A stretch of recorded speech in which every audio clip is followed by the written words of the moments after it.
Hello, everyone. This is Will Dorsey Jr. of Talk Music Podcast. My guest for this month is named Aaron Draper. I got the pleasure of working with this guy for 3 years with Adele, and he's played percussion for lots of other people like Eminem, DrDre, JillScott. That's just to name a few for for right now. But I'll let him explain all that, on this interview. Everybody, welcome Aaron Draper.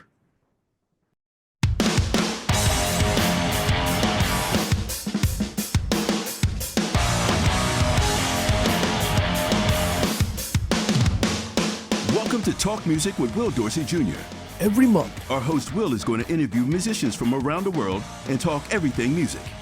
Our listeners range from professionals to recreational musicians who want to learn more about the industry, their instruments, and the community of top musicians. So join us, subscribe, and keep up with Talk Music.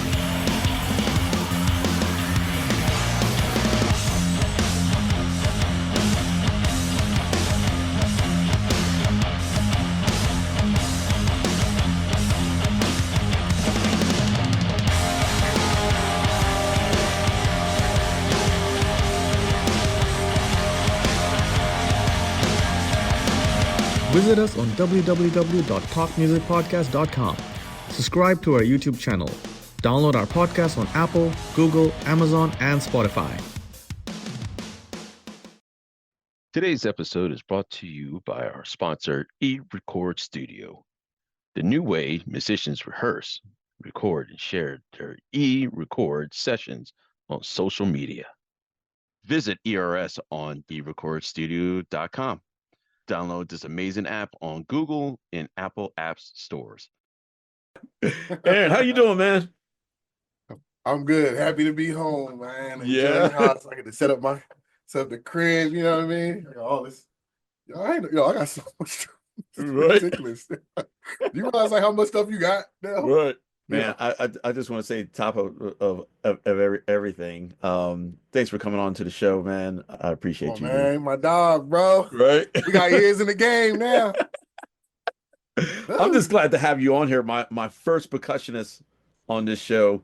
And I'm just happy about that. And can you let people know like how we met, how I got into, I guess, your world?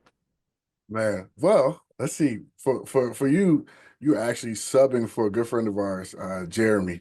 Yeah. Rest in peace Yes, to sir. my guy. We lost him. Yeah. He lost his battle to cancer. So rest in peace to our brother Jeremy. Yes, sir. And you took over from there, man. And we've been rocking ever since. It was like yeah, no, Will, yeah, that Will, let's keep on good to go. It was a no brainer after that. Oh So, man. and Thank that you, was man. with was it rehearsals? Yeah, I think it was Yeah, it rehearsals. was. Adele Yeah. rehearsals when we started with Adele rehearsals. So that's how we all got connected and been rolling ever since then. We've been putting the dots together, because it's like, because once I started, you're like, about that? Oh, okay. All right. So we've been rocking ever since, man. So, you gained a brother for life, Oh man, that's awesome, man. Thank you, dude. Absolutely. Can you explain like your background with how you are as a percussionist, but you're not only a percussionist, you're a drummer as well. So I want you to explain all of that, about Yeah. you.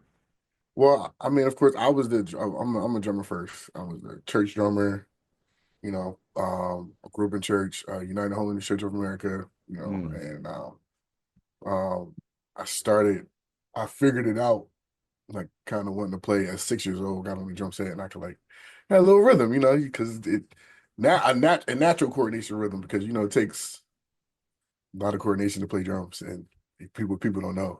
yeah. Keep your foot going, and then play the snare and the hi-hats, then add chops, and then hit cymbals, and So that was my first take at drums. And then eventually, after years going on, in middle school, I mean, not middle school, excuse me, elementary school, High Street Christian Academy in Philadelphia here, Mm, um, I started playing drums a lot more. And I was also playing at a church back then too, excuse me, um, called Jehovah Shalom God Cares with Love Ministries. Oh man. Okay. Okay. And I wasn't the drummer. I wasn't the drummer per se. I was the young boy that wanted to play drums, but there wasn't his drummer there. His name was Jimmy Ellison. That's my guy. He also passed away. Rest in peace to Jimmy. Oh man. And Kevin Ellison and Keith and there was a guy named Brother Big, and they were like, they would play. And then when Jimmy wouldn't be there, that was my time to, with all good church stories, that was my time to try to get up in there and do whatever I do till he got there. Yeah. And, so that's how that started on drums, and then eventually moving Oh. on to like middle school. And then middle school, I actually started. I met a guy named Robert Webb, which was my music teacher in Gillespie Middle School, which is the middle school I went to, and he took me under his wing, and he put me on my like first playing for like choirs and stuff like. Oh wow. And churches. It was Grace Baptist Church, and the other one was saying, I can't remember the name. I ain't gonna lie, I can't even remember the name of the church I used to play. But Sorry. he had me playing for his groups, and those that propelled me to the next thing. And then eventually, while I was in Gillespie, I met two of my friends to this day, my brothers, who I started in music with, Curtis Chambers and Troy Crafton. Curtis was a guitar player, drummer, killing still to this day. He plays with me. We've been playing together for years, but I met him and Troy in middle school, and then of course I eventually graduated and went to Gratz, and I was there with them. And there was around that time it was the choir teacher. Her name was Miss McLaurin. I think she wasn't there. She was like in and out. So it was up to us. Like we were like, we're running the choir. We're like the little band for it. Had my guy Michi, had Troy. You had Kurt, playing guitar and keys and all that stuff. And then eventually they would introduce you to a church that changed my life, which was called Fort Memorial Temple. Okay. Bishop Andrew James Ford Sr. in Germantown, which is actually, dog. And this is the funny part. I actually lived across the street from both of these schools. I didn't. I would not tell nobody I lived there because I didn't want nobody to know where I lived. Right. I would leave the school and go behind the driveway to go into my house. Somebody would see me. So that's a whole funny story. But okay. And so the church was literally around the corner on Germantown Avenue in Philadelphia. If anybody knows Philadelphia, so started going there. That eventually changed my life. Because before that, I was at a church called Freedom Bible Christian Fellowship. Bishop, oh God. Bishop Coleman, sorry. Okay. Bishop Gilbert Coleman. All right. And had Reggie Drummond and Rashid Coleman there, two great musicians. And it was a great time there. I learned what I learned from there. And then I went to this church for Memorial, and whoa, what's happening here? This is wow. it taught me some other things. I will say this though. I know I'm like all over the place. I will say this though, being at Freedom Bible Christian Fellowship, my first experience in hearing when gospel music are changing, hearing Kim Burrell's first album. Well, not the first. I'm gonna say this the second because the first one was I think it was Perishing Things or whatever. The second one was Everlasting Life. I don't know if you've heard Everlasting Life. Yeah. That changed my life. Wow. So that was like my first whoa, Everlasting Life. Okay. Whoa, this is crazy for church. And along with the other stuff I was listening to, you got to think about BT Jazz was real big back then too. So I was listening to all the BT Jazz. You had all the great performers. Percussion, Pancho Sanchez and Ontario Sandoval and who else was I watching? There was so many great jazz artists on there. Yeah. Just me being a sponge and soaking it all in as I was watching this stuff. So going back to Ford though. Got to Ford. Okay. It was like the Church of Philadelphia, very rich musical history, and that's where I came there in '97. I wasn't necessarily playing percussion. All right. They didn't have stuff back then, but it was coming. It was getting there. I was just there, learning, watching, and eventually I ended up playing percussion there. But that's where my brother Kurt used to go, Troy.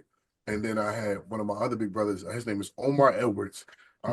He's an MD for like Jay-Z, Rihanna. He's done Lucky Day. So I mean, like it's a list of people. Right. He's for Kelly Price, and Wow. that's old. Wow. He probably Still, laugh if you hear that, but still these are though. yeah, absolutely. But he Yeah. also was in. He was around like some of our other OGs with like James Poyser Okay. and Questlove. He started being around those people, so he was bringing that vibe to church. But going back, Ford Memorial changed my life. We had also with JoJo Wiley, who was the organist there, and Brian Lomax, who was the bass player. So that was the band when I first got there in 1997. I was 16 years old. Okay. My mother started giving me freedoms. I could start going, go to this church, and Right. So Yeah.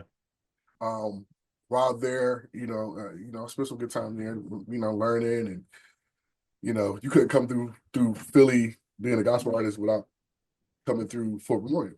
Yeah. It was that type of church. And then eventually I started playing like percussion there. My old head, he would bring his little kungas and stuff. Curtis Right. Bland, he had some the LP Reed Kunga Yeah. Juniors, and Yeah. whatever we get, it was whatever. We made it through this. I was playing with drumsticks and all that, Hmm. boom. These are my next couple of years playing percussion. I will play drums sometimes too at the church too. Right. And I was playing the other church too. I used to play the Baptist church called Upper Baptist Church. So I'm still in my drum bag, want to Yeah. be a drummer. But then I started meeting when I get to I started meeting other drummers. I started meeting George McCurdy, Spanky. And then you got Boots, and you got Right. Eric Tribbett, Oh. and let me go back and say I'll always acknowledge this guy, my big brother Brian Moore, who Oh. was actually the inspiration for me actually wanting to get into the musical business. Wow. Because Brian's from Philly, and Yeah. around this time, this is when he's older. He's starting to travel. He's doing his thing. We used to have a thing called the Great Gospel Gatherings, and that was like my first time getting to interact with Brian. And I actually, it was two drummers there. It was him and this other guy. Uh, Okay. the guy just before the other guy got on, Brian was on. He's playing "I Believe I Can Fly," and very like, whoa, man, Right. real youthful and having like he's having fun, Yeah. whatever. The other guy get on and he like, it's like I was like, hey, it's a big difference. And I remember I just told Brian this the other day. I was like, yo, man, how come how come the other drummer don't sound like like you did in it, or like why didn't he just didn't whatever. He was like, well, you gotta have fun with it, man. Yeah. And I remember taking those words, and then eventually after a while I didn't see Brian for a long time, not knowing Hmm. Brian. I think Brian had moved to Atlanta, All right. but by then I think he was playing for. Now I might be wrong, but he was playing by then. He was playing for started playing for Genuine and Aaliyah. I don't know Okay. if you've seen that. Have you ever seen any of those videos of him playing with Genuine and Aaliyah? Right. Yep. So eventually, this I'm in high school by then. I'm 16 years old, 1997, Okay. 98, 17, and and by the time I want to say, no, actually I was 15 in 97. Excuse me, Mm. and I'm in high school, just doing my thing. So me and my brother Kurt, we got we got a hold of this tape. Um, by that was a tape of Brian playing with Genuine and Aaliyah. And when I Mm. say it blew us away, it was like, man, yeah, this is what I want to do, Right. Me and I'm still drumming at this point too. I'm still, playing drums now. So I'm like, man, this is what I want to do. I want to play, I want to go on the road Yeah. and the magic of seeing people and hearing the screams and playing music you like and listen to on the radio or whatever. Hmm. At that time, radio was still big back then. So the magic of that just captured us. And then of course there's Brian Moore, who, Brian, man, let him tell you, it was the MD was Johnny Croom, and Mm. he said he would look at him. He said every time he looked at him, he had to go over and do a chop. So Oh. Oh man. if you ever get a chance, go look at 1997 and Lee and Genuine tour, and you'll see what I'm Right. talking about. Okay. All right. I'll But check that though out. although he talks about it, but I tell him, man, that stuff changed our lives. To us, it was when you're young, you're learning, you're learning about your craft and who you want to sound like or Mm. what you want to do or what you want to be. You know what I'm saying? So to me, that was just like changing. That was life changing because, it pushed me into this. So fast forward, I'm still at four. By this time, I'm playing more percussion and whatever, because there's a bunch of drums and whatever. I'm still a drummer too. Don't get me wrong, I'm Right. still doing that. 2000, 2001, my last year in high school, um, I didn't graduate I graduated that year, but I had to go to summer school for one school. So I Right. ended up going to summer school, and eventually I had got one. This is before the internet was even. I mean, even back in 2001, the internet was still up and coming. So, Yeah, it was. It was. one of my homegirls was like, "Hey, you got to go to this audition, at the studio." And I'm like, and prior to that, and because I'm getting ahead of myself. Prior to that, I have another friend. His name is Timothy Pettigrew. We actually went there. I want to say maybe earlier that year or 2000. Hmm. Larry Gold's studio, which is a very big, like, historical studio too. Hmm. Later on in the year, because that's where they did a bunch of the Cry Me a River, like a bunch of stuff, like all the albums. Was if Yeah. you was everybody was coming through Larry Gold's. I went there the year before that, and before it got fixed up and all that, and it just looked like a scene out of Saw. The lights, the hallway was dark. You got wires and lights come down. They still build, and then you get to the studio eventually. Ugh. At the time, I didn't know I was going to be auditioning for Team from Kendrick, the family, Oh, which is my big brother. Shout out to Kateem and Asia. And of course, they were just hearing us out. I play drums, hmm. Tim sang, whatever. Boom, boom, boom. Fast forward 2001, like I said, my homegirl Morgan, she tells me, "Hey, you got an audition to do." And I'm like, "An audition for who?" For this group they call it the Jazzyfatnastees. I'm like, Oh, "Okay, all right, cool. All right, I'll go do it." Went to go audition for them, and one of my OGs and big brothers, Eric Tribbett, was actually the drummer at this time, because this is around the time when Amir was doing. He was in New York doing like the voodoo stuff. right. Common, Bilal, ErykahBadu, you know what I Yeah. mean? So I think he had took a little break from the Roots. So Eric was playing with like the Roots and Jazzyfatnastees and this, like he was all over. So I Wow. auditioned. Right before I auditioned, he just, I got to sit with him. He showed me like, "Yo, you need to play like this, blah, blah, blah, blah, blah." I played it, and God rest his soul too. This is OG Richard Nichols, who I definitely I always talk about, because he gave me my first shot at playing for breaking into this music industry. Like, he liked me. He called me back. He's like, "We want you to come back." And I'm getting ahead. I was also at the time, I was a drummer for Jasmine Sullivan. Jasmine was like 14. I was her drummer back then too. So I was playing with Jasmine and like Warm Daddies, and I was doing that. So when I got that call, Right. he liked me. He was like, "All right, yeah, I want you to play. I want you to come. I want you to play. I want you to be the house band for an event." Then mind you, I'm only 18 years old. I'm not even supposed to be in the clubs yet. So Right. I became the house drummer for the Black Lily, and I was the drummer for Jazzyfatnastees. So every Tuesday I was playing at down Market Street on Bank Street, called at the Five Spot. The place was called the Five Spot, Black Lily, Right. and that was like where it, like, first took off, and Wow. and I'm still a drummer, and don't get me wrong, I'm still a drummer at Right. this point. Right. And I can always, and like I said, I play percussion too. I wasn't fully in it, but I started getting really, really serious about it maybe around 2003, of me being at the Five Spot Black Lily, because one of my homies, he was coming around with his congas. His name was Carlos, and Mm. I was saying, "This is congas," and then eventually I was just like, at some point I had decided, because by then you had my other brother who came around, Daryl Robinson. You had Boots Green, Mm. and by then I was like, "Okay, it's a lot of drummers. What can I play?" And so this was my challenge to myself, to make myself be the percussionist I am now. I was like, "All right, okay, I'll just do percussion. I can do percussion, but if you do percussion, you got to be great at it. You're not great, and people, or you're not even great. Just the sound that you have Right. has to be what everybody wants and need after playing these gigs." So, it was a lot of, finding that sound. So, and, coming from drums to percussion, it was kind of easy because it actually helped out because Right. I can play drums. So, Yeah. and so in that time, I became a percussionist. That's what, like I said, I was still playing drums, and then after a while, I was playing, but I fizzled out into like I'm gonna play percussion. Let me try this out now. Right. And so that turned into me playing eventually for so okay, let me get on 2001. Um, I would do that's when Richard Nichols introduced me to the Roots, Amir. Sir, Mm. I met Amir, and I would go on little things with him. I would do little shows. I would go, I would just be around. Right. And I remember it being like a little kunga on the side, and I ended up playing that one little kunga. Also, I would play drums sometimes too up there too. Oh, Amir would have this segment where he would do solo, and it would be me.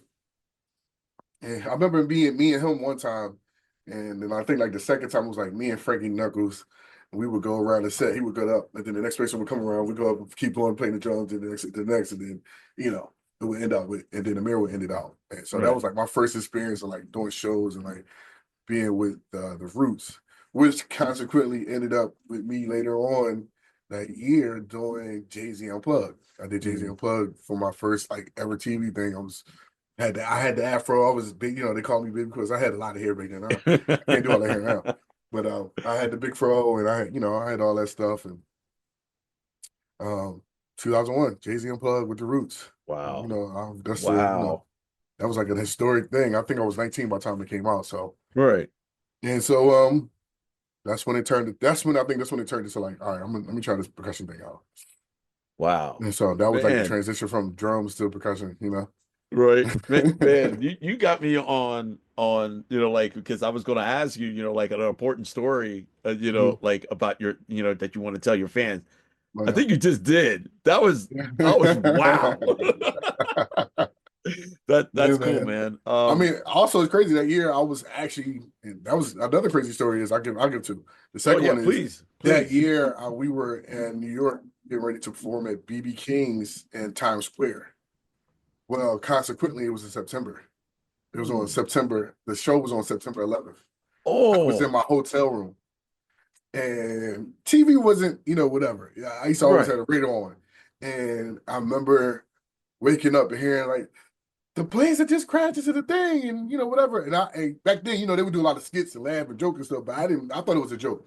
Turned right. turned turned the radio off and ended up just going back to sleep. And then I woke up and was like, wait a minute, we supposed to be doing sound check soon too, whatever. And I get up and everybody's just downstairs, everybody's around, and you see it was like, yeah, the Twin Towers it just went down. So New York was on lockdown. So that was my first experience ever being in like a city that was on lockdown. Um, Wow. and Mm. I remember going outside. I remember seeing somebody sitting on the ground with all the soot and everything on them, and people just, it was, because Times Square is not too far from the Twin Towers. So Right. that was my first. That was like one of my first wild experience stories to see ever happen. I ended up getting out that night some kind of way and getting back home because or catching the train. I was with my friends Erica Hicks and my friend Lynn and her brother Aaron, and Right. we all we got back to Philadelphia some kind of way. And well, me and Lynn did because they lived in Jersey I think at the time. So Right. and I made it home. That was a crazy experience for me though. It was never what I Mm. thought that would have happened Mm-mm-mm. in a million years. Yeah, So man. Oh yeah. man. Because I went, I didn't go through anything like that. I was Mhm. still in Maryland at that time. It was Yeah. like that was 2001, right? Yeah. Yeah. Yeah. September 11th, So 2001. yeah, I just I didn't do that. I was in another band in Maryland, and Yeah. the next day we were supposed to play for RCA, and of course I knew New York, shut down and Put down whatnot. And everything. Yep. yeah, and that was a terrible experience, man. It was. Man, It was. yeah. Yeah. No. Um, Let me jump forward of I wanted, the reason why I had you on this show because I wanted to prove um the importance of what percussion, Yeah. why percussionists are why are they needed in like especially in pop music, Hmm. R&B, hip hop, gospel. Yeah, But I wanted to see your side of, what you bring to the table, yeah, for all those genres of music. yeah, yeah. I mean, for me, like I said, when I'm especially when I'm like playing percussion, for me now, it's more of a me adding that seasoning. And like a lot of the songs have percussion, a lot of them don't. Hmm. So with me, my challenge is, especially when they don't have percussion, is to make it feel like as if percussion should have been in there anyway. You All know right. what I mean? And also the flip side of that, when it does have percussion, whether it be pop, hip hop, gospel, uh, whatever, don't matter the genre, I want to make it feel like that record, that when they made the record, I wanted to have that same feel. Yeah. I want the artist to be like, oh man, this feels great. Oh man, that's just my perspective, of how I want the percussion when I join it. So I'm always locked in with the drums and making sure that we're a rhythm unit. I feel like the biggest compliment is, man, y'all was so locked in, I couldn't tell who was playing what, because it was just Mm, that energy was just there. So, yeah. and that's, to me, that's the importance of percussion, because it's adding like that. Of course, everybody else is locked, but then when you have those extra colors and tones, and that flavoring, those all that stuff in there to add to the song, that just makes it, even better. To All make it right. sound like, because you want it to sound like, I want to be locked in with everybody else. So I think Man. that's the importance of percussion. Percussion, I call it the seasoning. It's like the added seasoning to what we cooking. Yeah. Man. For me, Yeah. um, it's been a pleasure of, like even listening to you, Oh man. and I'm just listening to you and Derek, Derek Wright, everybody, You're right. is a drummer, but listening to your parts in and I know a lot of these, Adele songs or whatever, and it's just this is just one part of it Mhm. of like what you bring to the table on Yeah. top of her music is to me it's Thank you, spectacular. bro. So That was a challenge for me when I was it first got there. really? Because you got to, okay, so I mean, the story with that is 2015. I was still out playing with Rihanna. I was on tour with Rihanna.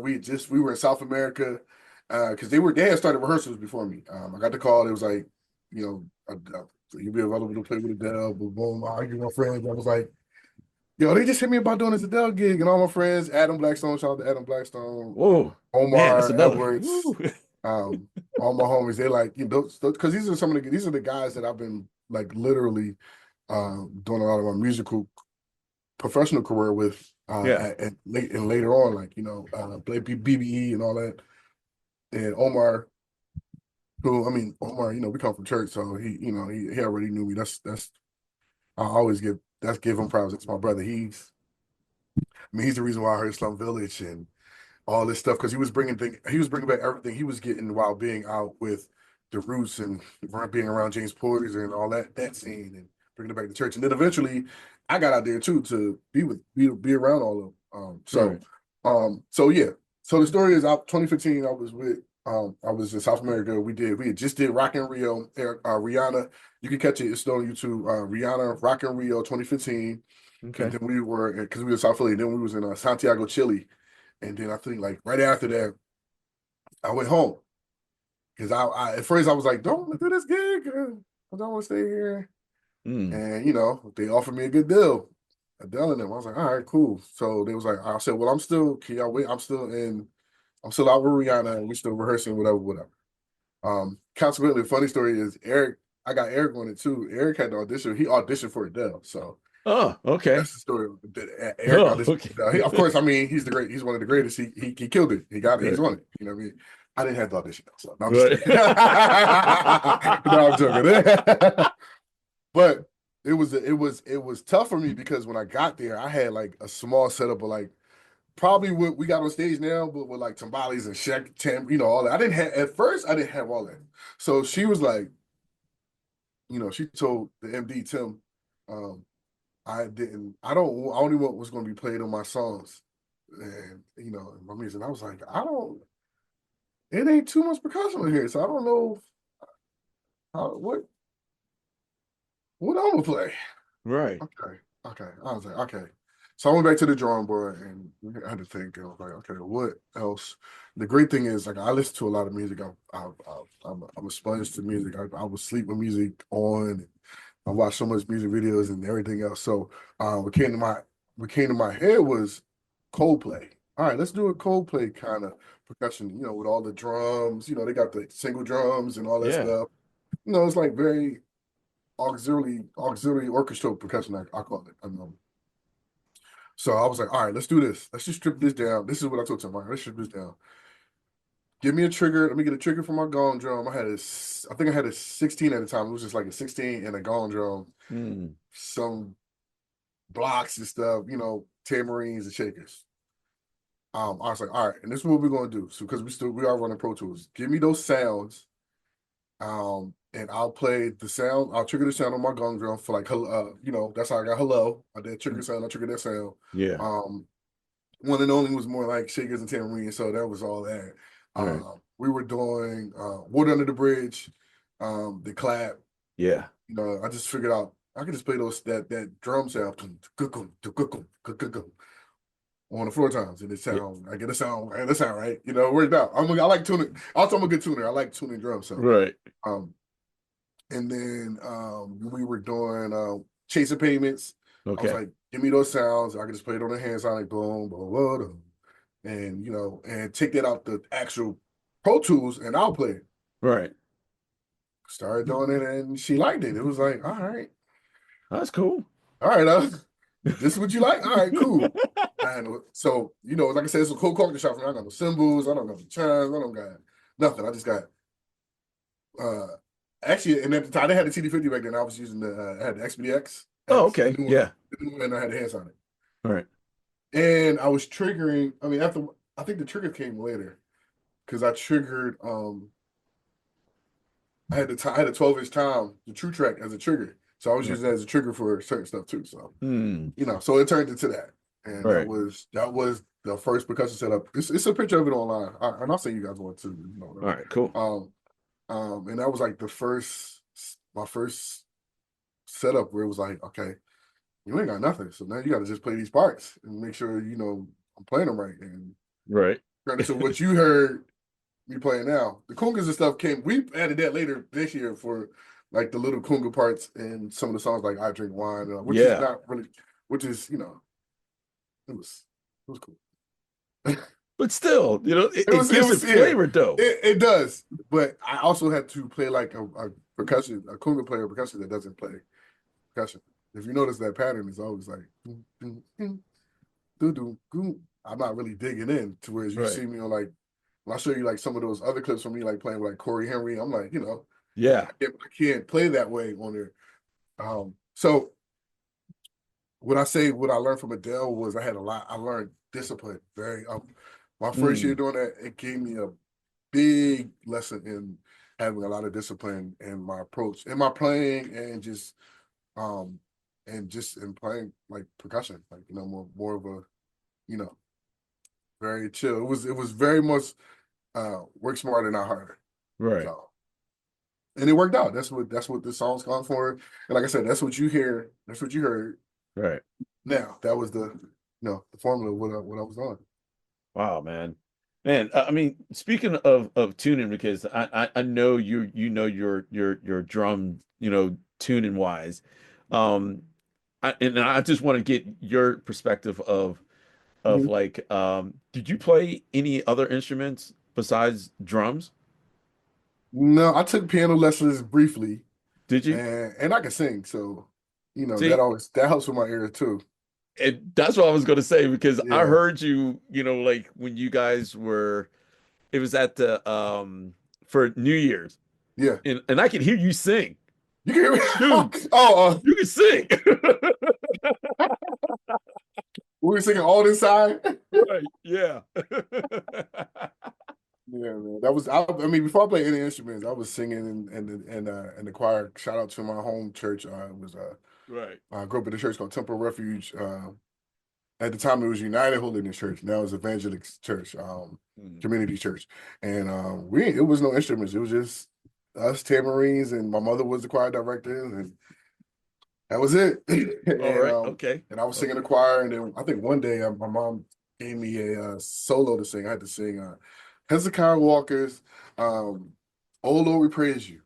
I sang the lead for that. That's a classic, like old '80s Hezekiah Walker song. And I think I shocked at the time. I shocked everybody that I could sing. I probably shocked myself because I didn't know I could sing. And which I have family, so I have a whole other set of family in Florida, which hopefully one day I'll get to see one day. The Olivers, my uncle Oliver, he was a musician. He played keys, and I think I had other family members that played music too. But I never really got to meet them because this is my great grandmother's brother, and of course, it's everybody's family's dynamics is different. So if you don't see them all the time, I knew about him. Like I knew about him. Right. I probably met him once at my great grandmother's funeral, so I never really got to connect and to that side. So there is a whole other musical side on my mom's side. So see, that's awesome, man. I knew, like because you were like the first drummer, really, because like had a particular wanted notes, for the drums. Yeah. And you were the first drummer I ever worked with, me drum teching and knowing your notes. Yeah. And to me, that was like, this dude's sick. Okay.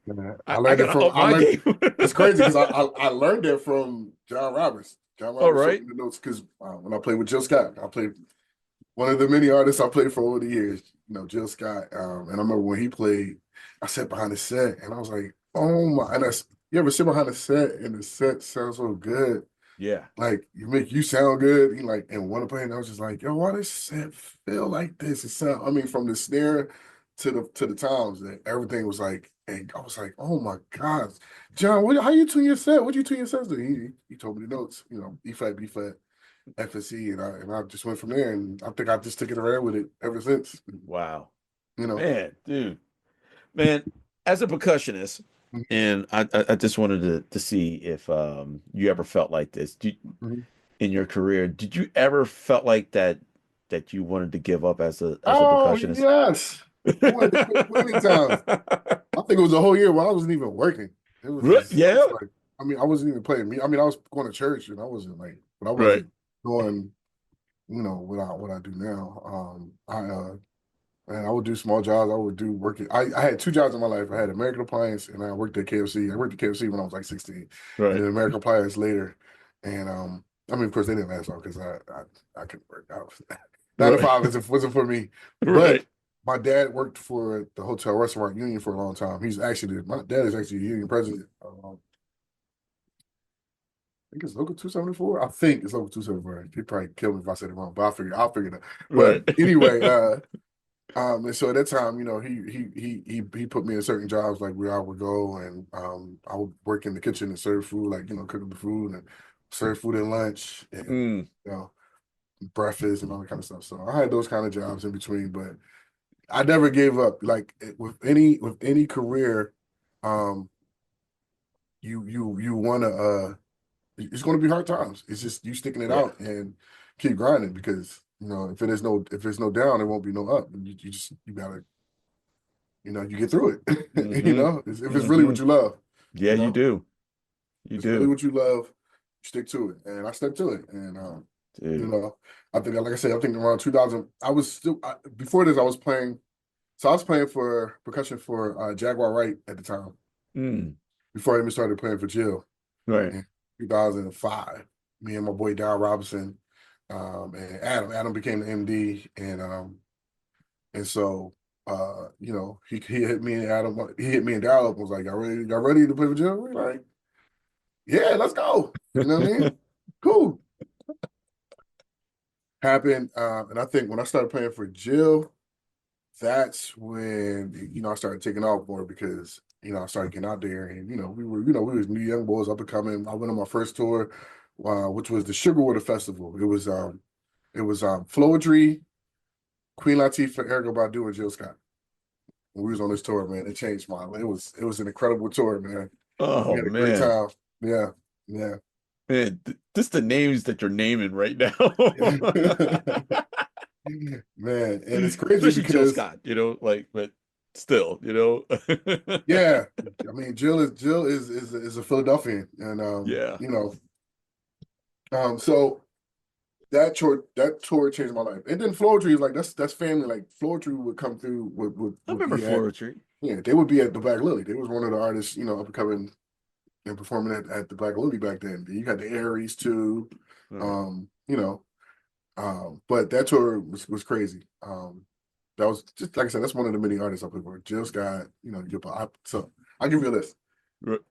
Some of the artists I played for. All right.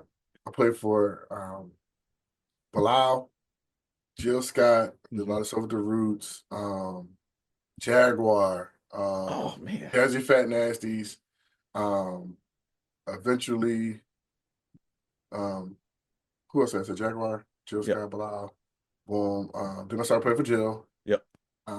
Later on in life, I played for ErykahBadu after a while. Rihanna, Eminem. I started playing for Eminem in 2009. 2012. If anybody remember when DrDre and Snoop did Coachella, I was part of that band. Man, it's been and then all the many award shows and other shows I've done with other playing artists. So it's been a and then JohnMayer 2019, which was like my favorite one to ever gig to ever do. It was like, whoa, blew me away. Right. I did. So JohnMayer 2019, that was Wow, dude. that was that. Wow. Man, going back, you were talking about your cooking. Mm-hmm. Your cooking skills are ridiculous. Don't get this twisted, man. I'm telling you, everybody, this dude can cook. I like it, man. I like cooking, man. I'm grateful for like my grandma. My grandfather was a cook, Charles Wright. He was a cook at a school called Church Farm School, Right. here in Philly. So he cooked. My grandmother was a good cook. My dad could cook. My mom could cook. It's eventually. I just always wanted to cook for myself anyway. So just in case, you never know. Like, Right. get a lady you can't cook. She can't cook, so you can cook for yourself. So.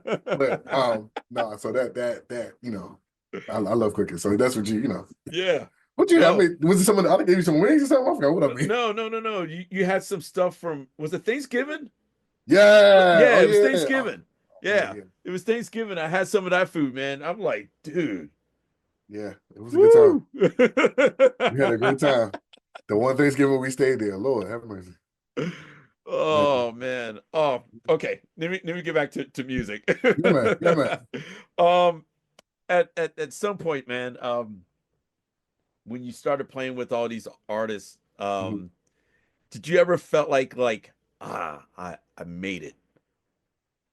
Yeah, I definitely felt like, I definitely had the feeling like, all right, yeah, I'm here. This is where I'm really starting to be at. I'm starting to get the calls. I'm like, yes, thank God. Always grateful because I don't take it for granted because you can go today tomorrow and then you won't not be playing for nobody. Right, just like that. yeah. So when I started getting there, it was definitely it was a blessing, man. It was a total blessing because this is what I dreamed and wanted to do. Man. And here I am. Yeah. 42, going on 43 this year. With a 20-something career, 20-something year career now. Dude. Man. I'm still, I still get to play and still get the calls and played on a lot of records, good records. I think played on two movies. Two movies. Yeah, I did the Barbie movie, the opening, the movie, the percussion for the opening scene, the Lizzo and Lizzo, the song called Pink. Pink. Dun, dun. Yeah. That's me playing percussion in the Lindro. I did not know that. I did it with I was in there with Mark Runcie. He called me in and that's Amir on drums, Questlove. He called me in to play percussion. And that was my second movie. The first one was Despicable Me. Despicable Me 3, the song with CeeLo Brown. It's called I played on the song Scream. What was the song? By CeeLo. It's called Scream with CeeLo Green. Oh. On Despicable Me. Yeah. Yeah. I played on that song too. Yeah. So those are Dang. like my first like movie joints. Um, Right. I put off a Jill Scott called me and my boys called I Love You. It was on the Light of the Sun album. It was on the bonus track on iTunes. So, some of the stuff I've done. Wow, man. Of course, Dude. Ty Tribbett. Yeah. I used to play with Ty Tribbett, so I played on the first album. Okay. You Could Change with Kim Burrell, and then Right. later on in life, I played on He Turned It, like the later album, the shouting song, He Turned It, and uh, I forgot the other song.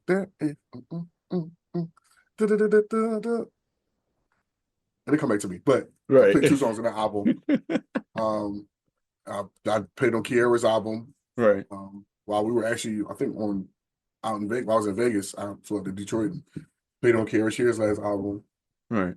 Karen Clark's, and so many other more. I do a lot of stuff with John Key, a lot of low keys. And then this is Richard Smallwood's Okay. album, the last one, which was I think it was called the God of Promise album. Right. That was the last one I actually played on for him. Um, yeah, it's called Bro, Promises. The Promises album 2011 was because of Stephen Ford. So I've done I got a little. you've I'll be done playing a on stuff, and I'll lot. be forgetting that I'll play on a lot of stuff too. Also, so Yeah. probably not even half the stuff. So it's been a blessing, man. Like to become a percussionist and then being sought after and recording. Right.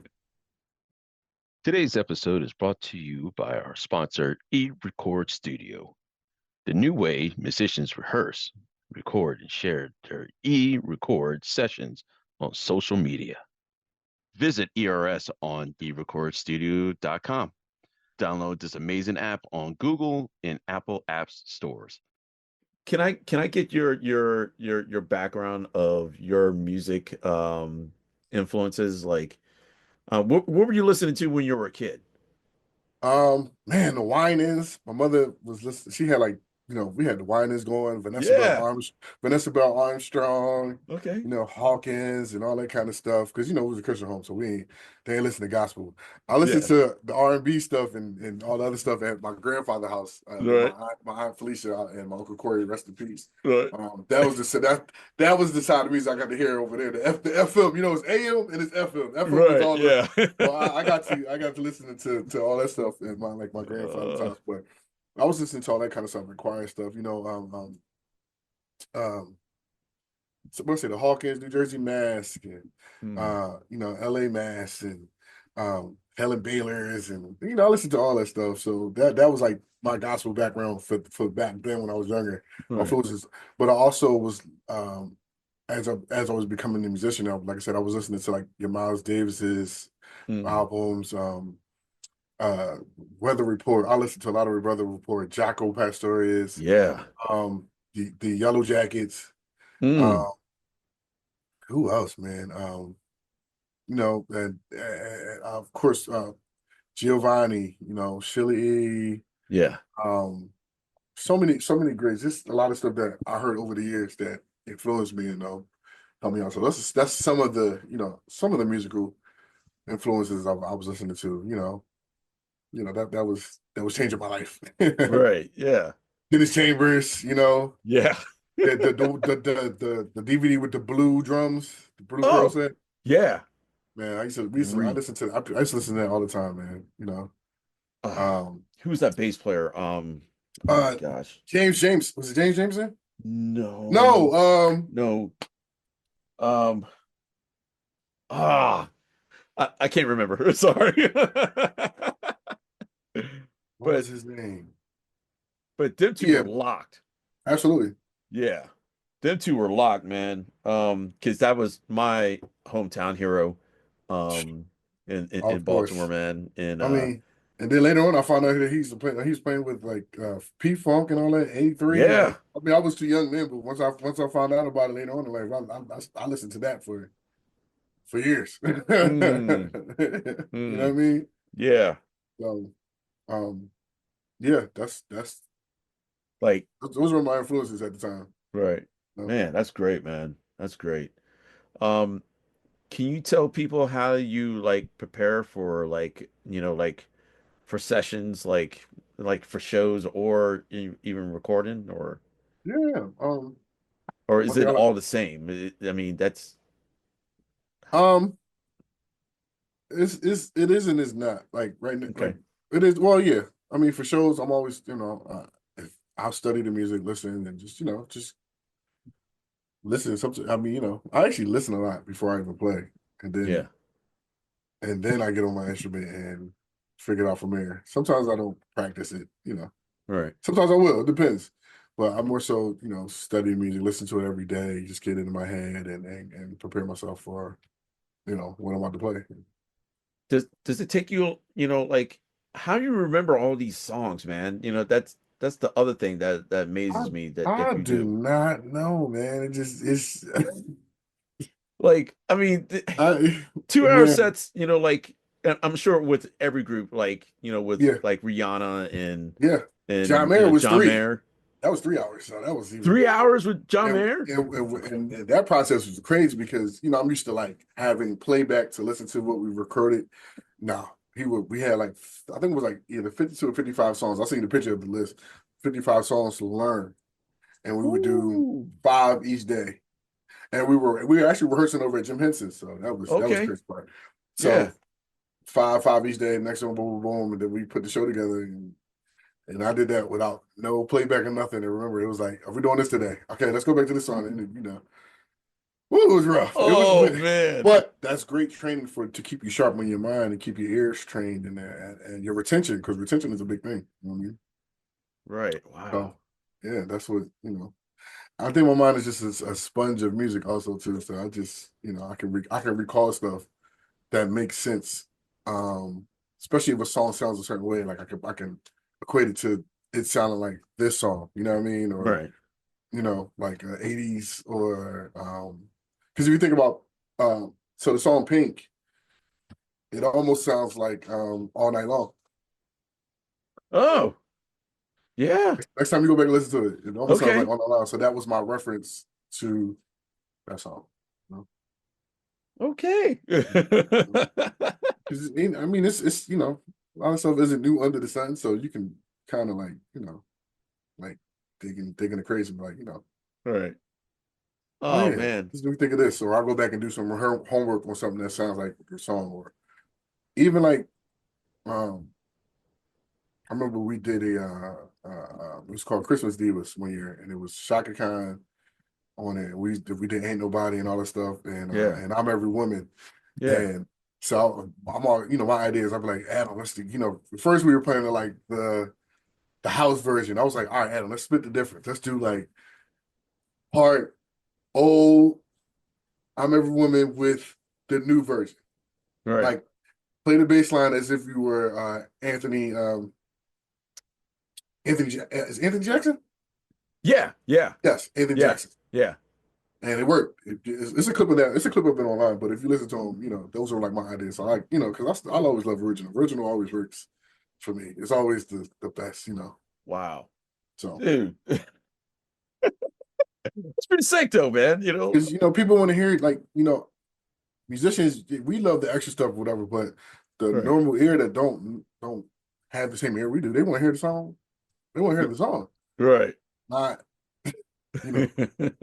Well, I mean, it works out too. It does work sometimes, but for the most Right. part, if you still keep that connection of the original, so people know what you're doing, it always works out every time. So you can you know add Mm. whatever extra once you got the meat and potatoes of the song. Mm. So Man. That's awesome, man. yeah, How's it feel to play with all these, like these great artists, like Roots, Dr. yeah, Dre, Snoop, you it's know. great, man. It's great that they call me back, and and even like happy to see me when I'm back because I didn't play for them for a while, Right. but I always get the call to come back. Right. Even You know that's LL Cool J, that man. if I thought that was awesome too, man. that's it. And that's the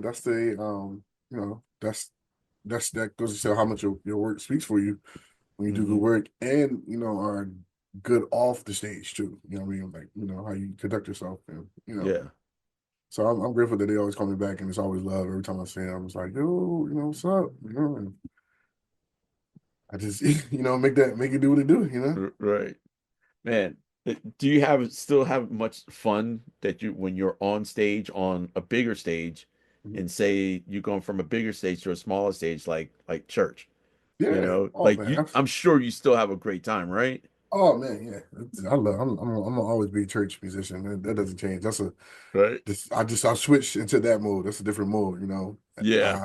Uh, and because I have more of a vocabulary percussion, I can add to it now and the way I want to. So it's even more fun. Yeah. Man, I love what you did with Ty. Oh man, it's my That guy. Yeah. like you and Spanky. Oh, And we all been me. And so oh, that man. you know, people ask like, who's your favorite drummer to play with? Well, any drummer, but like my brothers that I've been growing up with for years, your Spanks, your Dal Robinson. We've been all friends from Boots. Right. John Lawson, one of my other brothers, John Lawson, who used to play for Music Soul Child, and he used to play with Kanye West at some point too. But we're friends off the stage too. Right. It's not that we practice nothing together, but the camaraderie of friendship that we've had for years, Right. it makes it easier on stage to Yeah. play. We all get together and we start playing music. It's like night and days. Mm. I can lock us in. I Right. lock in with all of them. Oh man. Could you name like two songs from every artist that you play with that's like your favorite to play on the Oh yeah, yeah. on the stage with them? Yeah. Let's see. Let's Sorry see. to put you on the spot there. No, that's good. This is a good question. JillScott, two songs I always love playing for her. I always love playing Long Walk. Right. And I would love playing what's another song we should do? Long Walk and whatever. And I'm gonna give you a third one. All right. Not like Crazy was a fun song to play for her too. Then you got Badu. I always love any Badu song, like Yeah. On and On, Oh, and yeah. I Want You. That was a dope song to play. That's Hmm. just two of them. JohnMayer, man, we did a version. It was a song we did a version with. Yeah, Belief was one of my favorite songs to play with him. Um, and of course, Don't Stop This Train was one of my favorite songs. I mean, that whole set was just fun to play, but Don't Right. Stop This Train was one. Right. Who else? You said Eminem. Of course. At least I love Square. 3 a.m. in the morning. It's 3 a.m. in the morning. I play more hip hop on that stuff, and Oh, right. Oh man. more hip hop percussion, which is like, I'm trying to sound like whatever they sample. Right. 3 a.m. in the morning, and then Lose Yourself. Okay. Okay. That's always, that's the highlight of the night. Yeah. With DrDre and Snoop. Man. What's that? Ain't No Fun was one of my favorite songs to play. Okay. Ain't No Fun, and then like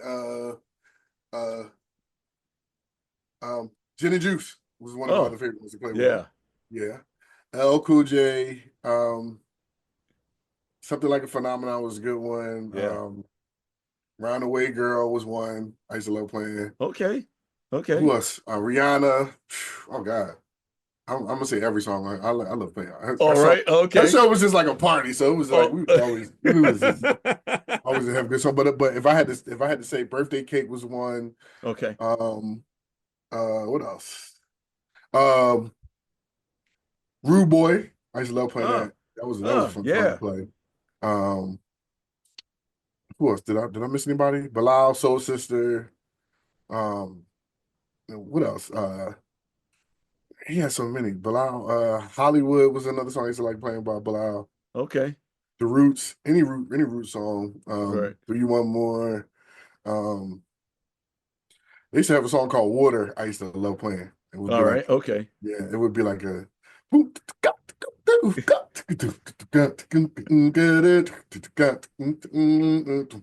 I don't think they do it anymore, but it Right. was definitely one of the songs I used to play. Oh man.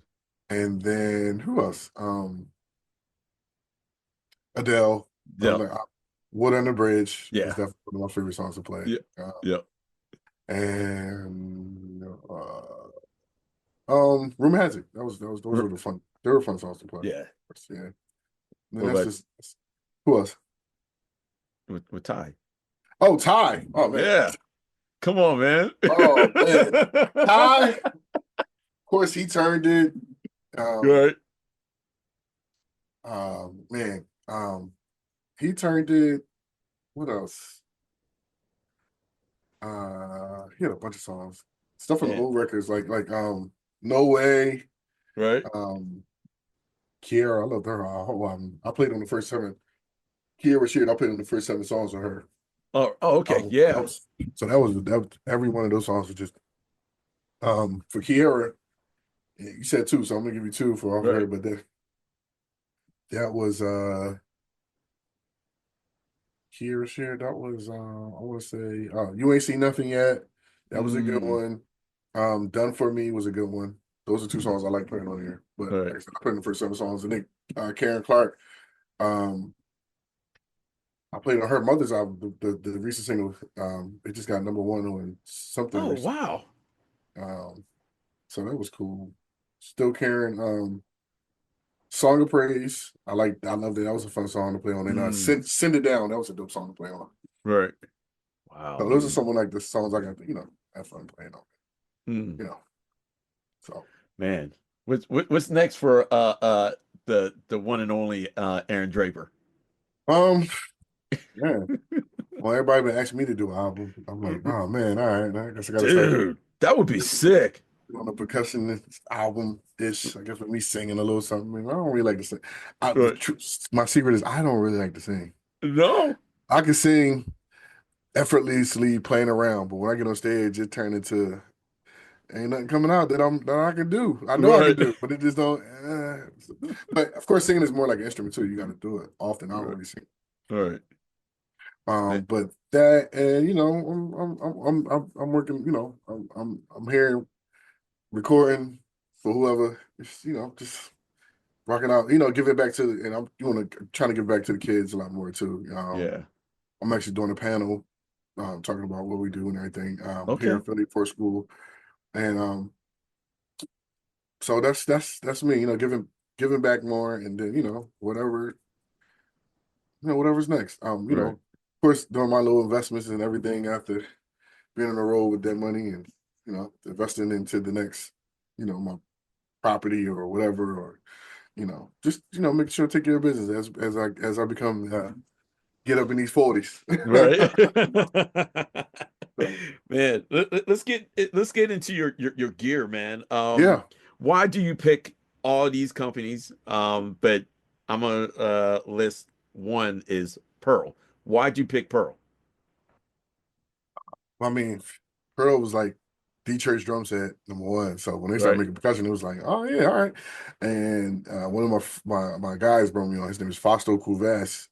He was on Pearl and he brought me into Pearl at the time. And it was 2008. Before that, I was with Toka Percussion.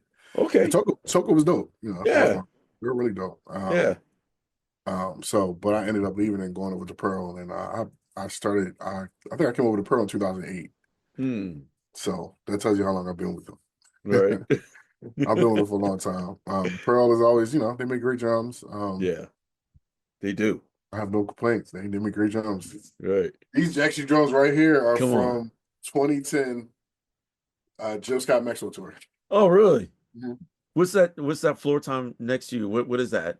This is from JohnMayer 2019. This is part of the whole. All my drums look like this, including the congas. Like, oh yeah, I had custom tamales like this too. Ooh.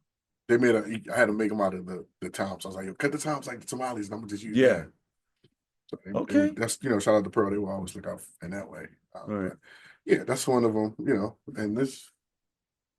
I forgot what I had that one for. I got a lot of drums. Right. Literally. And I still got some more coming back. So from the West. Right. Oh man. We'll go to the next company, Zildjian. Oh man. I mean, I was with Sabian and like the next best company is Zildjian because yeah. that was my move. Sabian, I love Sabian. Shout out to Chris Thank you, Sabian. Yeah. A little bit changed over there. So, Yeah. and at the time, this is between the time I wasn't using cymbals anyway. Right. I was like, well, where can I go? Right. And I just went over to Zildjian. There you go. There you go. Now I did have one other company that I was endorsing with years ago before that, and that was Istanbul, which they make great cymbals. I love Istanbul. Yeah, there were some dope cymbals too. But shout out to Zildjian. They've been taking care of me for some time now, and it's been great. Right. I don't have no complaint. It's Yeah. part of my sound. It's part of my sound. Yeah. So, all right, let's get into the king. Let's go. Remo. Yeah, boy. I can't have it no other way, man. I love Remo. I like the way they make my drum sound. I like the way they tune. Right. You know how to tune your drums. You can have they can sound really good, and those are what a lot of my OGs grew up on playing anyway. I'll be nice. Right. I want to let people know. Okay, we had a joke backstage. It was funny what Aaron did. Our fellow drummer, Derek Wright, was using another brand. Yes. And I was like, yo, man, you like those? Right. You sure we you won't should try name these. who that is. But just know now that Derek Wright plays the king. He plays the crown now. Right. He plays the crown. They just have a great sound to them. Oh, yes, they do. Beautiful sound. Y'all don't know, Will is about to start playing them too. I converted him too. Oh, man. Hey, man. Anyway, next company is Vic Firth. Man, Vic Firth was my first stick. So that was the first company I got endorsed with sticks. Vic Firth in 2005. Okay. Marco was the he was the A&R at the time. So I actually went back to Vic Firth because I left and went all over the place for a minute. I was at Vader. Yep. Eventually I went to this other company. They were Swiss drum company. It was a Swiss stick drum company. They were making me on my own stick, and then I ended up at ProMart. They were called were they Aguilar drumsticks? Something like that. I forgot what they called. All right. Anyway, okay. They're not probably, but and I got one of them through Spank. And so then eventually I just ended up at ProMart. Right. Okay. And remember I had ProMart. I actually just found that stick. I forgot I had that stick bag that you sent back. I was like, oh, I forgot I had this. So so what happened was I was on a gig and I had these Vic First, and I was like, man, I miss playing these. I need to go back. Try to go back. Right. And Zildjian, that's they own Vic Firth, and I've been back. I've been back ever since. I was happy to come back to home. Right. I ain't if never it feels back. good, it feels good. I mean, they could be wrong. ProMark feel good too, but Vic Firth was more of my what I like to play, and so now I'm back with Vic Firth, and I ain't going back. Right. Let me ask you this: Do you have a remote studio in there, or do you do things at a certain studio, or you do things remote from there? I've literally cut a lot of records here, especially during the pandemic. I did a lot of records here in the basement. It wasn't as like this. This is all new. I just started patenting I just set that up as my booth, right? With all the sound stuff. And I set up my drums finally. And, got my speakers from Vegas, all the stuff. Studio stuff on board, and it was like, you know what? Let me just make this into my man cave / music setup. I'm already down here cutting anyway, so it just makes sense to just do it, take it to the next level. So yeah. Man, do you use a full setup of actual congas, or do you use those just traveling? No, I use my congas. I only had the travel joints because they were convenient for Vegas. They made sense. I could have probably could have got use some from Happy. Right. There's another company that have the same ones I use in Vegas. Because I would do a lot of Soul Train Awards there, and rehearsals would Oh be in man. Vegas. I forgot what's the rental company out there? It's not Center Stage, and it's Oh geez. yeah, In Vegas? it's a rental company there. Not Center Not. Stage. Oh jeez. Not center staging, but oh man, hold on. Like we both looking like Right. I have to look, man. Like SIR. yes, SIR. Okay, all right, all right. SIR actually has my setup there, so Oh, I could okay. use it, but Yeah. and the travel coons actually worked out because I used them on Corey Henry's whole church album, and I Mm, used them on a couple records. The Send It Down, Karen Clark. yeah, Always like the product test to see how they hold up on yeah. records. They sound pretty good. They sound decent. So, Man. Yeah, that's but not for home. I got my girl set up. all right. Yeah. Do you use any certain software that you use, like, I'm with using your recording stuff? Logic. I'm using Logic. Yeah. I'm running. I live in 88, and I have a Foresight uh interface I'm using to give me that gives me like I want to say I'm using probably like 9 channels right now. Right. Nine out channels and same 8 in. So I got enough to record my whole drum set and whatever else I got in there. Just three. I got just three mics in there because I don't really need that much. Two for the Right. congas and then You- SE microphones. okay, that's what I was about to ask. SE microphones. Shout out to SE microphones. I've been Right. using them since 2019, since JohnMayer. Mm, That's when I got endorsed with them, and I've been representing some. There's some great microphones. man. Yeah. Man. Do you have anything else that you want to like promote or any upcoming shows or anything that people can check you out? February 1st. Oh God, you can catch me February 1st in California playing with Corey Henry. Mm, Grammys week at the Sunroom at the sunroom. and I'm talking about in Vegas. I mean in Yeah, Vegas. I mean in LA. in LA. Yeah. Yeah. I think it's like where the old House of Blues used to be at. So February, Oh, yeah. If you remember where the House of Blues was, that's yeah. literally the same. That's where it is. When I walked, I was like, oh, this. I used to be here. I used to Yeah. play shows there with JillScott. So Right. um, I'll be there, and then um, uh, I got a little break right now because we've been going for 3 years, so I'm kind of taking a break. But Yeah. after that, I'm actually doing a Dave Cos cruise overseas. Which is What? yeah, I'm doing a Dave Cos cruise overseas. That's funny. It's gonna be the cruise. Fun That's cool times. though. Yeah, absolutely. First Yeah. time doing anything with like Dave Cos in the cruise, so that's gonna be fun to be on there with a bunch of great musicians and Yeah. artists. I don't know what the day's gonna bring, but we're gonna see. I got a little time in June, and right now I'm just taking this time to chill, catch up with life and family. My nephews is getting older. Spend time Mm, with my mom and them, because that's the stuff you take for granted. yeah. That's the actual sacrifice of being a musician too. You're away from your family for certain times, especially if you're touring. Your touring is even worse because you're somewhere else. And, you Right. come back and everybody's grown up, and you're like, well, what just happened? You was just 3. Right. That's it. So I'm taking that time and Yeah. spending the time with family and stuff. So that's That's right now good. that's what I do have coming up.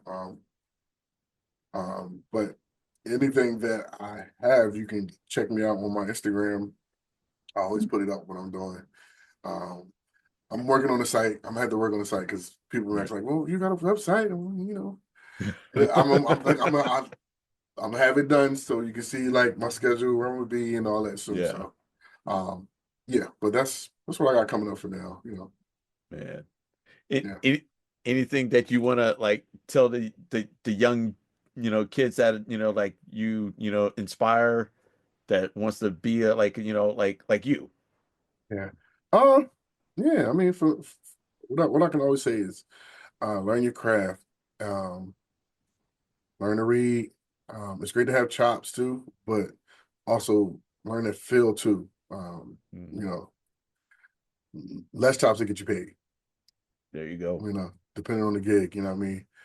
And you know, I'm not hating and saying that it's not a thing, but learn musically where to place them. You know, make musical sense. Mm. You know, sometimes it can be overdone. Sometimes it can sound like self. Respect the music, and you know, and also I wish somebody would have told me as a younger guy, I would have probably had properties and stuff by now, houses and everything. Save your money and invest in yourself. Yeah, you know, I know you want to get all of everything, but invest that money into something so it can grow, so it Yeah. can work out for you later, so you can do whatever you want to do, you know? Mm. And yeah. And Dude. be the best. And like I said, study your craft, be the best at it, you know? Yeah. Be the best at your craft. I had a question for you, and Yeah. I should have put this earlier in the questionnaires or Yeah. whatever. We'll make it Have right. you ever been in a situation with Mm-hmm. another drummer and you playing Mm-hmm. percussion Mm-hmm. and they kind of overplayed over top of you? Yeah, it was no, yeah. When I Yeah. there was a situation, there was a I don't know, and shout out to my guy. When I was doing plays, that's a big clue. I ain't gonna. I did it. So I did a bunch of. So I didn't mention. I did a bunch of Tyler Perry plays. I did Oh, Badea's Happy. I did the Badea Happy Family. Was Done in the Dark. The Neighbors from Hell. Aunt yeah. Dan's Place. Some Badea's Christmas. I played on probably like 5 to 6 um, Tyler Perry DVDs Oh, plays. wow. Yeah, yeah, yeah. So, but at the time, you know, I love the drummer. It's my guy, but Right. we didn't really. There wasn't no. I mean, it was locked. It didn't sound like you couldn't tell that we weren't Yeah. live, but it was just like I was playing, he was playing. Right. It wasn't. Uh, It didn't. It didn't feel. It wasn't enjoyable. I guess you could say. yeah. Yeah. So that's Gotcha. how. That I'll just say keep it like that. Then later on, you know, you had like Charles Foster, and Wayne Thornton, Norm Jones, and I would see those plays, and I was like, now where were they at when I was playing? This is come on, you know. So you know, Oh man. that's a story I could say. Right. That That's I mean, but it crazy. was great times. Shout out to Ronnie Garrett, who always calls me Hmm. um, anytime for that, you know, or you know, just anything. That's my OG. He's a great guy. And Mike Bergen, who actually Mm. called me in for that too, who plays with Usher, All right. um, Okay. Okay. saxophonist for Usher and Melvin Jones and all them. So they called me in, man, and I'm always appreciative to them for that call. So you know, that's something else on the resume, you know. There you go. There you go. Man, Aaron, man, I'm gonna wrap things up. Mhm. But man, anything else that you wanna say, or anything that you want people else to know about more about you? I'm also part of a band called the Origin Band. You know, we have our stuff that we're working on. It'll be eventually coming out soon. Nice. My brother Dow, he's actually been in the hospital for a while now. So, you know, prayers and send your love and support and prayers to my brother. Hmm. And you know, I think that's really it, man. You know, I'm looking forward to continue to make great music. If you follow me on Instagram and you have questions about anything, I'm always an open book to answer. I'm always willing to help and, you know, give my opinion about anything because, you know, somebody did that for me. You know, somebody helped me along eventually after the way. So Yeah, that's what I'm about, man. bro. You know? Man, thank you so much, man, Yeah. for coming on my show, man. I know it's been like over a year or something like that. Hey, man, I was always ready whenever you're ready, man. You know, Thank that's you. just, this is Thank you for your patience, my man. guy, bro. Thank you so much. Everybody, Aaron Draper. Take it easy, my man. If you can do me a favor, hit that subscribe button if you like what you're seeing so far from me. That only helps me out a lot. So thank you guys. I appreciate y'all. Bye. Today's episode is brought to you by our sponsor, Record Studio, the new way musicians rehearse, record, and share their record sessions on social media. Visit ERS on erecordstudio.com. Download this amazing app on Google and Apple Apps stores. Visit us on www.talkmusicpodcast.com. Subscribe to our YouTube channel. Download our podcast on Apple, Google, Amazon, and Spotify.